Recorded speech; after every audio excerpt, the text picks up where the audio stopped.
Hello, my name is Michelle. I'm a life coach specializing in helping people overcome emotional trauma and heal from narcissistic abuse. Today, I want to talk about why, after the relationship has ended, why do so many people still feel such a depth of sadness? When we think about that logically, we would think that if we were in a relationship with a toxic person that was utterly destroying us, physically, emotionally, mentally, spiritually, financially, and if it was a narcissist, it was all of the above. If we were in a relationship with somebody that was doing that to us and we leave, or the narcissist or the toxic person leaves us, we would think that now that you're out of the toxicity, that you should feel happy. That doesn't happen if the person you are with is a narcissist. It doesn't. And I'm going to explain 2 reasons why that doesn't happen and what you can do about it so that you can gain your happiness back. Breaking up with a narcissist is not the same as breaking up from somebody that wasn't good for you. It's not the same. When you break up with somebody that just wasn't good for you, or maybe wasn't treating you right, or didn't love and appreciate you the way you wanted to be loved and appreciated, and you break up with them, you're still you. So you may go through a period of mourning or grieving, but you move past it and you continue to move forward. And you're able to feel happy after that initial mourning and grieving period is over. With a narcissist, when you break up with a narcissist, you are not you after the relationship. You have changed while in the relationship with the narcissist. For example, narcissists use their victims like emotional regulators. Think about it. When you were happy, and when you were dating the narcissist or married to the narcissist, when you were happy, like extremely ecstatic about something amazing that was happening in your life, did that person share in your happiness? When you were passionate about something, did they enjoy seeing your passion? When you enjoyed doing something, did they encourage you to continue doing that since it brought you so much happiness? Or if you're with a narcissist, did they do the complete opposite? When you were happy was when they were most cruel to you. When you were passionate, they were most critical. And when you were enjoying yourself, they made sure to do something that popped that joy, like a needle to a balloon. If you were with somebody that acted like that for a long period of time, your mind started to catch on to something. It started to catch on to the fact that when you were passionate, happy, or enjoying yourself, it was met with negativity. And if you didn't understand that you were in a toxic relationship, you stayed in that relationship always trying harder and harder to make it work.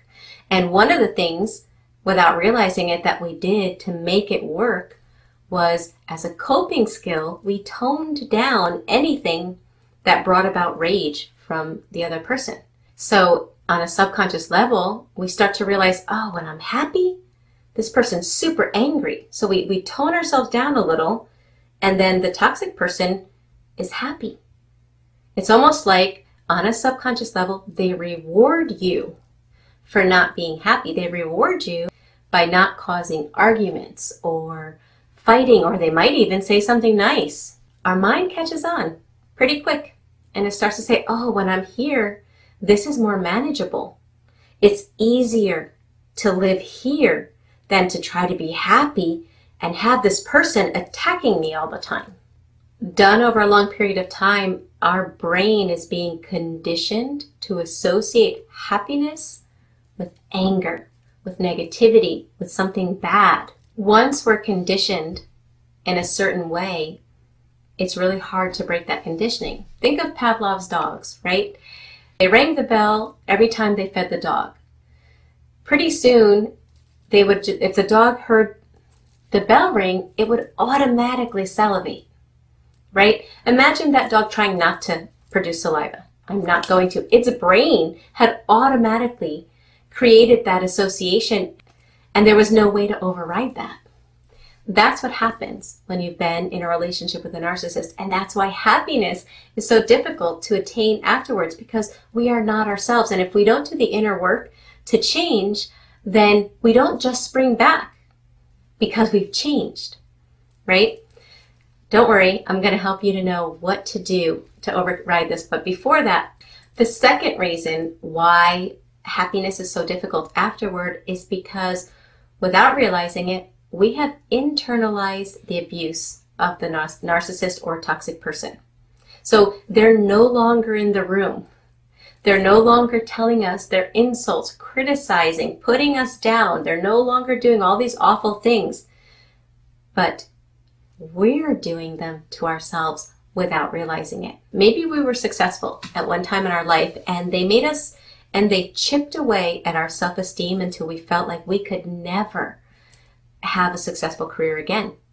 So now you're out of the relationship, and every time you want to try to do something or put yourself out there and try to reach a goal, your mind is saying, you're never going to do it. Yeah, right, that's going to happen. You won't be able to do that. No one's going to help you with this. No one's going to do this. Why are you even trying? You know, look at who you are. You're not going to be able to do that. And we're telling ourselves the exact same abusive things that we were told while we were in the relationship with the toxic person. When we think about those two things, it's pretty easy to understand why happiness is so difficult, even after you've left narcissistic or toxic people. The good news is you can recondition yourself to be you again. It sounds crazy, and it sounds silly that we would even have to do that, but guess what? If somebody has conditioned you to be a certain way, you have to recondition yourself to be the you that you really are. So let's say you love painting and you were criticized all the time for painting to the point that now you're out of the relationship and you can't even pick up a paintbrush, or it doesn't even feel good to pick up a paintbrush. You have to recondition yourself. And one of the ways we do that is with our inner dialogue. So while let's say we set the goal to paint something, paying attention to what we're saying to ourselves, because if without realizing it, if we're repeating all the negative things that the toxic person said to us when we painted in the past, then of course we're going to hate it, and of course we're not going to be able to love our passions again. But if we start noticing, oh, wait a second, wow, I didn't even realize that was like playing in my mind. Why am I doing that to myself? What do I want to say to myself as I'm painting? Some healthy inner dialogue might sound like, you know, I'm really glad that I love myself enough to allow myself to do the things that I love. I'm really glad that I'm getting in touch with things that I once loved in the past. How does it feel to do this? It feels good. I'm so glad I did this. So you're using your inner dialogue to associate a positive emotion with what you're doing.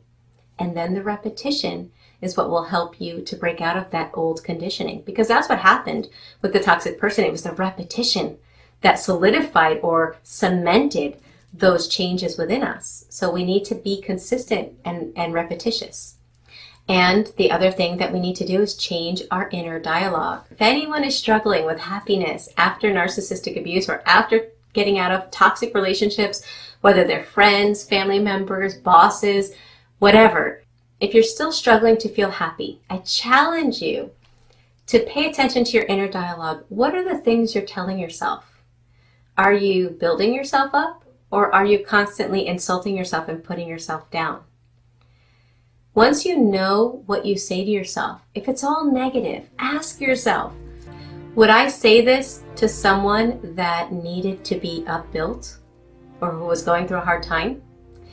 Or take a look at a picture of yourself when you were young and ask yourself, would I say these things to this small child?